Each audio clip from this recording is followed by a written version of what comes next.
I will say this, and then you can take over. Cooper Kupp is now 4th on my MVP ballot, which I just turned into Jared Dubin, who puts this out every Wednesday, I believe. He's triple. He's going to win the Triple Crown, it looks like, or he's well on his way to doing that. I don't even know who's in second in any of those categories, to be honest with you.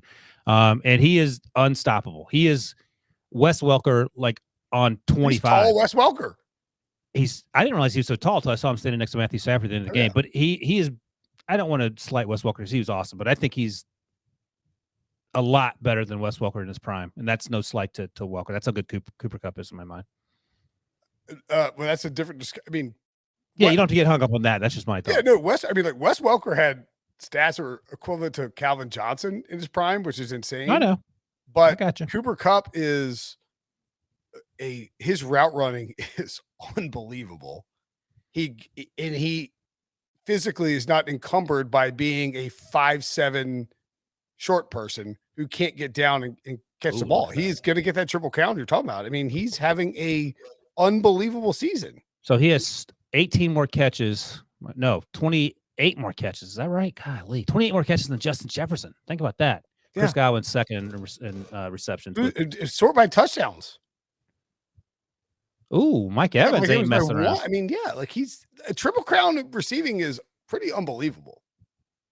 Yeah, to have the most catches, most yards, and most touchdowns by any wide receiver in the NFL in the same season is a monster year. I would like everyone to know that we turned our MVP ballot in last week. I was the only one who had Cooper Kupp on it. Good for you. Thank you. Okay. I was too busy trying to get TJ Watt to win the thing. I forgot about Cooper Kupp. That's on me. And the thing is, like, he keeps catching passes. You think at some point, after 5-7 catches, that the defense is start triple teaming him or something to keep him from catching the ball. And it just doesn't happen. And it just keeps making big play after big play. I mean, a lot of he should have had another touchdown. That he had a sick fake that you saw Sean McVay on the sideline was like dying upset that it didn't hit. He cut inside and went back outside. The guy's just dead on he was wide open, and Stafford just put a little too much air on it. And there's also one where Stafford, I think, got sacked and maybe could have gotten the ball off the Kupp. He got hit too early. But so Kupp's getting a lot of these short intermediate throws, and then Stafford had that dagger in the fourth quarter that went for, I think, 40 yards to Cooper Kupp. And so it was just, it's all over the place. They're dangerous from anywhere on the field. And it's amazing that someone with 100 and whatever catches, 113 catches, can be productive week after week because the defense is, you got to start focusing. It's like they don't take him seriously. It's like, it's Cooper Kupp. He's not going to do it again. I don't even know it's that. I think he might be that good because that's the same thing that happens with Devontae Adams. Like, no one can guard Devontae Adams. Everyone knows he's the only person he's going to throw the ball to, Aaron Rodgers, and he is consistently open by what feels like 3 or 4 yards in terms of separation. And the most humiliating thing about that 44-yard catch, which is against Byron Murphy, a great catch. And usually you get up and you pose and you do the first down sign and then moonwalk back to the huddle. He helped Byron Murphy up, which is like that should be taunting, by the way. That's a taunting foul. It should be. He's like, I'm sorry for torching you again. That's how you do it.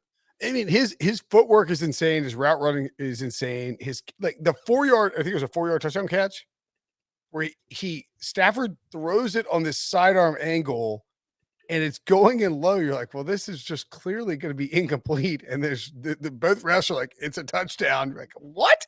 I guess Cooper Kupp caught that and he somehow got underneath it. He is just a very technically sound wide receiver who happens to have developed athletically to the point where he is just killing anyone who wants to try to stop him. And the development, or not the development, but the presence of Odell Beckham in this offense. And I know people don't like OBJ, but he's playing well for the Rams right now. Like, that's a problem. This offense. He played well today for the Rams. Like that was his first really sort of. And that 4-yard touchdown catch you were mentioning, that might have been Matthew Stafford's best throw of the night. I mean, what's the circumference of a football? Like 25, 30 inches? That was the window. There was literally a 25-inch window, and he just had to zing it in there. There's no way he should be able to do that. And played awesome tonight.